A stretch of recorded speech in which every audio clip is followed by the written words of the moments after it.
বছর প্রতিটা হিন্দুর উপর নির্যাতন হয়েছে, তখন কোথায় ছিলেন? মতিবাবুর খুব পেয়ারের লোক হলো শেখ হাসিনা, তাই আশ্রয় দিয়েছে। এই ভারতের বিরুদ্ধে আমরা যুদ্ধ ঘোষণা করব। চিন্ময় দাস তিনি সাধু, তাকে সম্মান জানাই, কিন্তু তিনিও আমাকে বলেছিলেন যে আপনি হিন্দুদের বিরুদ্ধে বলেন। ভারতে পালিয়ে গিয়েছে শেখ হাসিনা, সেখানে বসে মোর্চাকে ঢিল মারছে। এই কথার পরিপ্রেক্ষিতে আমার 14 গোষ্ঠী ধরানো হয়েছে।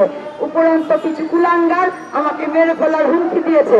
হুমকি বা মেরে ফেলার ভয় অপর্ণা পায় না কখনো। রাজপথে ছিলাম, রাজপথেই থাকবো। আপনারা দেখেছেন। আমি যে কথা বলবো, চিন্ময় দাস তিনি সাধু, তাকে সম্মান জানাই, কিন্তু তিনিও আমাকে বলেছিলেন যে আপনি হিন্দুদের বিরুদ্ধে বলেন। আমি হিন্দুদের বিরুদ্ধে বলি না। আমি যতবার হিন্দুদের পাশে দাঁড়িয়েছি, আপনারা কে কখন হিন্দুদের পাশে দাঁড়িয়েছেন? 17 বছর প্রতিটা হিন্দুর উপর নির্যাতন হয়েছে, তখন কোথায় ছিলেন? এই কথা আমি আরো 2 মাস আগে বলেছিলাম। শুভেন্দু আজকে বড় বড় কথা বলছে, তিনি দিল্লিতে না যে বাংলাদেশে বর্ডারের কাছে এসে বক্তব্য রাখছে। আজকে তিনি রপ্তানি বন্ধ করবে বলছে, পেঁয়াজ রসুনের কথা বলছে। তাদের যেই দোষর খুনি হাসিনা, সেই হাসিনাকে তারা আশ্রয় দিতে পারে, আমি মানলাম। মতিবাবুর খুব পেয়ারের লোক হলো শেখ হাসিনা, তাই আশ্রয় দিয়েছে। সেই শেখ হাসিনার অতি অনতিবিলম্বে আমরা ফাঁসি চাই। কেন ফাঁসি চাই? আমাদের এবারের আন্দোলনে 24 সালের আন্দোলনে শিশু খুন হয়েছে। সেই 2024-এ শিশুদের খুনের তার বিচার চাই। হুকুমের আসামি শেখ হাসিনার বিচার চাই, বিচার চাই। আমাদের 17 বছর ইলিয়াস আলী চৌধুরী হাজারো হাজারো সন্তানের বাবা পিতা হারিয়েছে, যাদের গুম হয়েছে, আমরা এখন লাশ ফিরে পাইনি।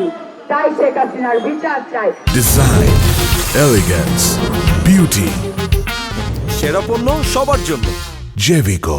আমি যে কথা বলেছিলাম যে শেখ হাসিনা ভারত এসে আমাদের দেশে ষড়যন্ত্র চালাচ্ছে, তখন আপনারাও হেসেছেন। যে মহিলা কি বলে, আজকে 2 মাস পরে পাচ্ছেন ষড়যন্ত্রের গন্ধ।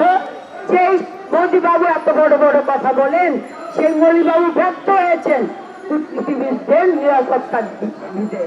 যেই মোদিবাবু হিন্দুত্ববাদ নিয়ে বড় বড় কথা বলেন, সে ভারতে হিন্দুদের নিরাপত্তা দিচ্ছে না।